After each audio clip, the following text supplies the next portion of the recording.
Assalamualaikum warahmatullahi wabarakatuh. Selamat pagi teman-teman. Semoga semuanya dalam keadaan sehat dan tetap semangat. Di pertemuan kali ini saya akan mencoba menyampaikan materi relasi antara kelompok dan terciptanya keharmonisan sosial dalam kehidupan masyarakat ataupun publik. Dalam kehidupan masyarakat, perbedaan pastilah ada. Akan tetapi, perbedaan dan keberagaman sosial dalam kehidupan masyarakat bukanlah penghalang untuk menciptakan kehidupan yang harmonis. Salah satu jalan menciptakan keharmonisan yaitu dengan penerapan prinsip kesetaraan. Hal ini berkaitan dengan hak setiap orang yang ingin diperlakukan sama atau mendapatkan hak-haknya. Menjaga keharmonisan merupakan kewajiban bagi setiap anggota masyarakat, termasuklah kita. Dinamika masyarakat Indonesia.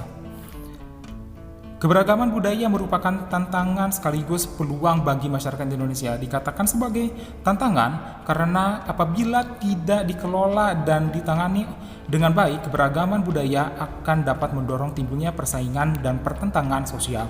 Sebagai peluang, keberagaman budaya itu jika dibina dan diarahkan secara tepat, maka akan menjadi suatu kekayaan atau potensi dalam melaksanakan pembangunan bangsa dan negara Indonesia.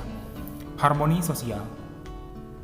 Sesuatu yang sesuai dengan keinginan masyarakat umum seperti keadaan tertib, teratur, aman, dan nyaman dapat disebut sebagai suatu kehidupan yang penuh harmoni. Harmoni sosial adalah kondisi di mana individu hidup berjalan dan serasi dengan tujuan masyarakatnya. Harmonisasi sosial juga terjadi dalam masyarakat yang ditandai dengan solidaritas. Secara etimologi, solidaritas adalah kekompakan ataupun kesetiakawanan.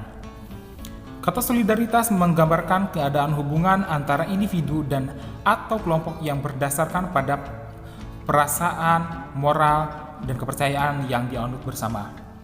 Masyarakat multikultural. Masyarakat multikultural yaitu suatu masyarakat yang hidup dalam suatu tempat yang berbeda, kebudayaan yang berbeda. Masyarakat multikultural biasanya menganut paham multikulturalisme, yaitu anggapan bahwa setiap budaya memiliki kedudukan yang sederajat dan kelebihannya tersendiri. Faktor-faktor penyebab timbulnya masyarakat multikulturalisme. Pertama, faktor geografis. Suatu negara ataupun wilayah memiliki karakteristik dan kondisi geografis yang berbeda-beda. Kondisi geografis ini akan mempengaruhi fenomena alam yang sering terjadi di wilayah tersebut. Secara langsung maupun tidak langsung, fenomena alam akan mempengaruhi kehidupan sosial dalam suatu lingkungan masyarakat. Perbedaan dari kondisi geografis ini akan menimbulkan corak dan cara hidup yang beraneka ragam dalam masyarakat. Contohnya, Indonesia sebagai negara kepulauan memiliki banyak daerah gunung dan daerah laut. Tentunya, cara hidup di daerah gunung akan berbeda dengan mereka yang hidup di daerah laut ataupun pesisir pantai. Kondisi iklim dan cuaca. Kondisi iklim dan cuaca juga termasuk fenomena alam yang dipengaruhi faktor geografis dari satu wilayah. Perbedaan iklim dan cuaca akan mempengaruhi pola perilaku manusia dalam menyesuaikan diri dengan iklim tersebut. Contohnya, masyarakat yang tinggal di daerah yang lebih dingin akan menggunakan pakaian yang lebih tebal. Adapun yang tinggal di daerah panas akan mengenakan pakaian yang lebih tipis. Pengaruh budaya asing. Penyebaran budaya antara masyarakat dari seluruh dunia akan mempengaruhi kehidupan sosial masyarakat tersebut. Ditambah lagi dengan perkembangan teknologi yang sangatlah pesat, maka media penyebaran budaya menjadi lebih luas dan lebih mudah dilakukan. Masuknya budaya asing dalam suatu lingkungan masyarakat akan memunculkan kebiasaan baru akibat benturan budaya asing dengan budaya lokal. Oleh karena itu, pengaruh budaya asing merupakan salah satu pemicu munculnya masyarakat multikultural. Keanekaragaman suku bangsa. Suku bangsa atau yang juga sering kita sebut dengan etnis, yaitu kelompok manusia yang anggotanya mendefinisikan diri mereka berdasarkan garis keturunan dan ciri-ciri fisik yang dianggap sama. Identitas ditandai dengan pengakuan dari orang lain terhadap ciri khas suatu kelompok tersebut. Contoh, yang paling mudah kita ambil adalah Indonesia sebagai negara dengan suku bangsa yang beraneka ragam. Ada suku Bali, Batak, Aceh, dan masih banyak lagi. Semua suku tersebut disatukan dalam sebuah negara sehingga membentuk kehidupan masyarakat yang multikultural dalam satu kesatuan. Keanekaragaman agama. Agama adalah sebuah kepercayaan dan pandangan dunia yang menghubungkan manusia dengan tatanan perintah dalam kehidupan.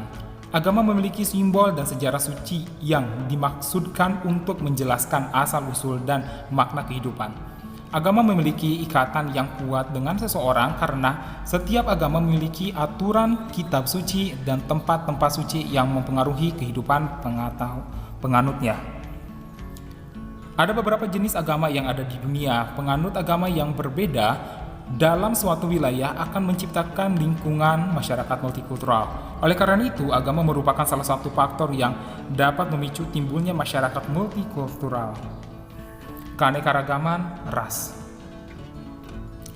Ras adalah suatu sistem klasifikasi yang digunakan untuk mengelompokkan manusia dalam suatu kelompok besar berdasarkan ciri fisik, asal-usul geografis, tampang, dan kesukuannya. Paradigma ras sering digunakan dalam berbagai disiplin ilmu, lebih menekankan pada sifat biologis atau konstruktur sosial seseorang.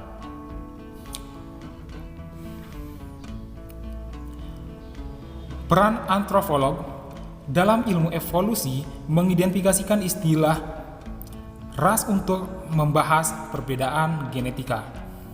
Adapun sejarawan dan ilmuwan sosial mendefinisikan ras sebagai kategori kebudayaan atau konstruksi sosial. Suatu cara tertentu seseorang berbicara tentang dirinya mereka dan tentang orang lain. Perbedaan ras dapat menjadi salah satu faktor yang memicu timbulnya masyarakat multikultural. Harmoni sosial dalam masyarakat multikultural. Agar harmoni sosial terwujud dalam masyarakat, maka prinsip kesetaraan harus diterapkan di tengah-tengah diferensiasi dan stratifikasi sosial.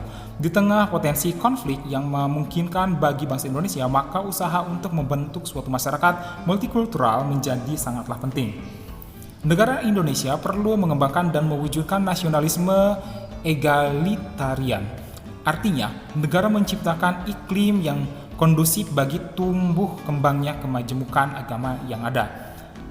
Tepat pada saat yang sama membangun kebangsaan yang setara antara orang atau kelompok yang berbeda itu agar tercipta kerukunan beragama. Multikulturalisme Indonesia juga harus menggambarkan pendekatan yang aktif dan proaktif dalam tantangan dan peluang-peluang yang diakibatkan kemajemukan itu sendiri. Jangan sampai setiap orang atau kelompok agama saling membentengi diri dari interaksi yang dilaksanakan oleh orang atau kelompok agama lainnya. Terima kasih sudah menyimak materi pertemuan kali ini. Semoga bisa bermanfaat dan sampai bertemu lagi di pertemuan selanjutnya. Wassalamualaikum warahmatullahi wabarakatuh.